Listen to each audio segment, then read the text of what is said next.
Assalamualaikum, berjumpa lagi dengan Fauzi. Saya saat ini berada di kawasan Depok, Jawa Barat, di Hanimo Alat Peraga Edukatif. Di sini berbagai macam alat peraga bagi anak adik-adik kita di PAUD dan TK diproduksi.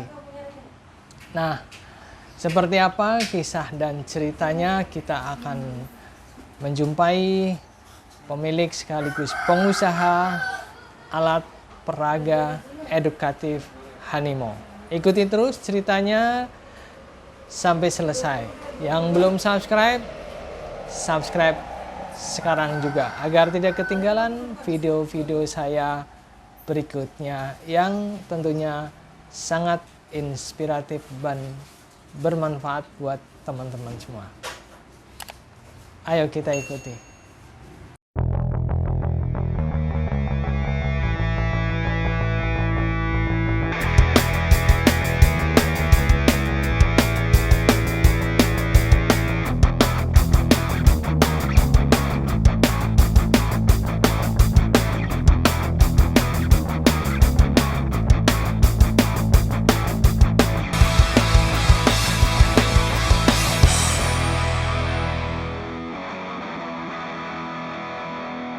Assalamualaikum warahmatullahi wabarakatuh.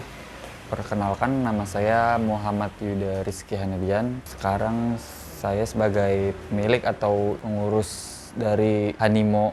Hanimo itu usaha yang bergerak di bidang alat peraga TK atau APE, alat peraga TK edukatif, alat peraga edukatif. Jadi kita produksi untuk meja kursi, loker, atau mainan-mainan edukatif lainnya. Kita juga produksi untuk indoor dan outdoor. Kalau outdoornya kita ayunan, kita produksi sendiri. Terus seperti perosotan atau playground juga kita produksi sendiri untuk beberapa requestan dari customer. Pasarnya alhamdulillah sekarang udah untuk seluruh Indonesia, tapi paling banyak Jabodetabek. Karena ya itu terkendala pengiriman kalau barang-barang besar seperti ayunan dan loker gitu. Tapi ada aja sih untuk beberapa daerah yang dia mau nanggung ongkos kirimnya. Ya kan kita beli, yang nanggung ongkos kirim tuh pembeli gitu. Kita jual tuh pembeli yang menanggung ongkos kirim. Jadi kalau emang dia bersedia membeli barang dan ongkosnya itu lebih mahal, kita kirim. Ada aja sih beberapa orang di daerah, contoh harga barang itu 1 juta.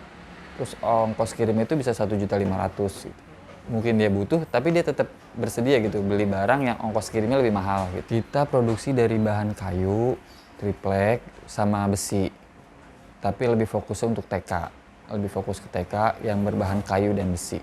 Kalau untuk usaha sendiri ini kebetulan itu usaha keluarga. Usaha keluarga saya, dari orang tua saya. Dari tahun 92, Hanimo itu sendiri namanya dari nama saya dan adik saya gitu. Jadi Han sama Imo gitu. Jadi namanya Hanimo. Kebetulan saya anak pertama.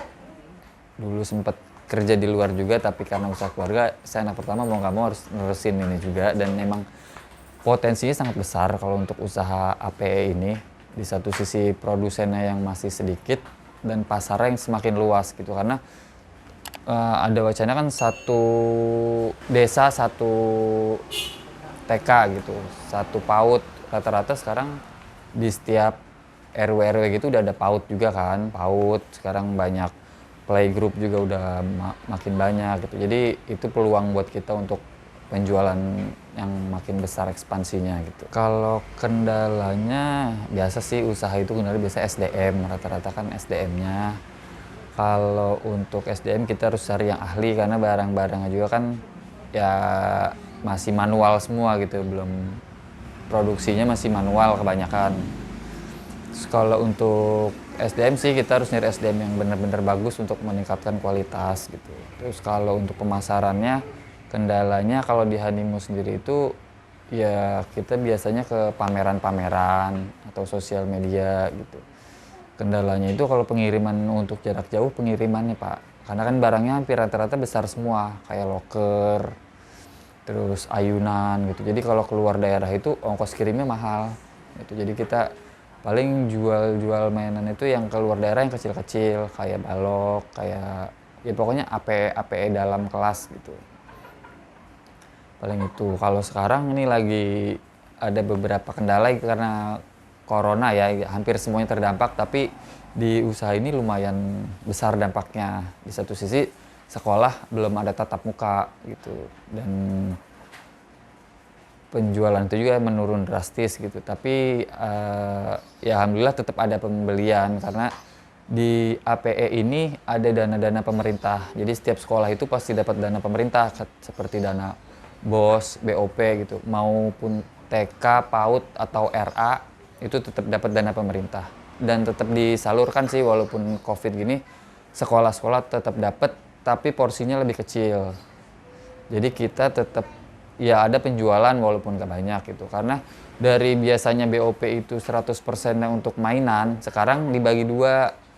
Dananya itu ada yang untuk beli alat peraga, ada yang untuk penanganan COVID seperti beli hand sanitizer, beli pulsa gitu kan untuk daring gitu. Jadi tetap ada pembelian dari dana-dana pemerintah tapi persentasenya berkurang. Penurunan karena COVID itu bisa 70% karena kan emang sekolah belum tatap muka gitu. Jadi iya, mungkin ada sekolah yang nanti aja belinya ketika udah mulai tatap muka mungkin gitu. Ketika mulai tatap muka. Kalau sekarang kita paling di sosial media sih, kita juga bikin kayak Tokopedia gitu, nyediain website walaupun belum aktif banget ya. Di website kita ada untuk sekedar melihat gambar gitu. Jadi kalau itu kan untuk trust juga ya website itu. Jadi ada orang beli online atau beli via WA gitu, kita ada websitenya, ada toko offline-nya gitu. Jadi untuk trust ke pembeli, jadi pembeli lebih percaya lah kalau kita punya website, punya toko offline gitu. Kalau untuk barang kita sekarang yang produksi itu sekitar 60%. Sisanya itu kita gandeng dari pengrajin-pengrajin lain juga. Karena kan kita penjualan itu di katalog itu hampir 500 item gitu. Jadi kita nggak kepegang semua untuk produksi semua gitu. Jadi ada beberapa yang kita ngambil. Dan Hanimo sendiri itu kan toko Hanimo yang sekarang ini kita mau bikin sistem seperti supermarket gitu. Jadi setiap guru kesini udah nyari apa aja ada di sini gitu. Ya one stop shopping gitu. Jadi kita ya sebagai pelengkap barang-barang plastik kayak Lego gitu kita cukup siapin. Sekarang banyak barang-barang dari Cina juga. Yaitu ke salah satu usaha kita untuk menyaing itu kita harus meningkatkan kualitas ya. Pertama kita harus ngikut SNI. SNI itu kan barang yang aman gitu. Jadi kayak catnya itu kita cat yang water base itu jadi aman untuk digigit juga. Maksudnya kalau kegigit tidak sengaja itu lebih aman. Jadi ikut ya pemerintahan standarnya harus SNI. Kalau untuk mainan anak itu cukup ketat ya untuk standar SNI-nya itu catnya water base, terus barang-barang ujung-ujungnya itu nggak runcing gitu. Jadi ada juga sih beberapa yang lebih memilih kayu dibanding plastik gitu. Emang punya pasar sendiri dan dia emang banyak juga sih pasti. Orang lebih ke natur sih sekarang, back to nature gitu, lebih ke kayu. Ada juga beberapa bahan baku yang pakai recycle kayak bekas palet gitu. Kan kayu jati Belanda tuh kan banyak-banyak yang bagus gitu. Jadi kita nggak semuanya barang itu bahan bakunya itu langsung dari pohon itu enggak. Kan banyak yang recycle juga. Bahan-bahan kayu jati Belanda itu kan masih bagus-bagus kalau kita ituin. Kita kelola, kita olah lagi, kita oven lagi gitu. Ya, alhamdulillah ya Hanimo saat ini masih bertahan karena ya kita harus inovasi sih sebenarnya. Kan banyak saingan juga yang mendorong kita untuk tetap bergerak gitu. Jadi kita harus bikin produk-produk yang baru. Kayak tadinya pasar Hanimo kan TK aja gitu, tapi sekarang ada beberapa produk yang untuk rumahan gitu. Jadi kita fokus yang bisa ke sekolah juga, bisa dipakai di rumahan juga, seperti titian kayu gitu, terus ayunan gitu. Udah banyak yang untuk rumah-rumah juga gitu, jadi nggak harus untuk sekolah. Itu caranya inovasi yang tetap harus dipertahankan sih sebenarnya, kayak kualitas dan kita harus berkomunikasi dengan sekolah-sekolah itu, menjalin hubungan penjual dan pembeli itu lebih dari itu gitu. Kayak kita kalau Hanimo itu kayak ayunannya itu kita kasih garansi karena kita pakai bahan yang bagus, pipanya pipa galvanis, terus kita garansi 1 tahun gitu. Jadi kita ada chemistry gitu dengan konsumen. Jadi konsumen puas, nanti dia akan beli lagi gitu. Jadi dia repeat order gitu. Yang jelas kalau untuk itu kita harus berani inovasi, berani mencoba gitu.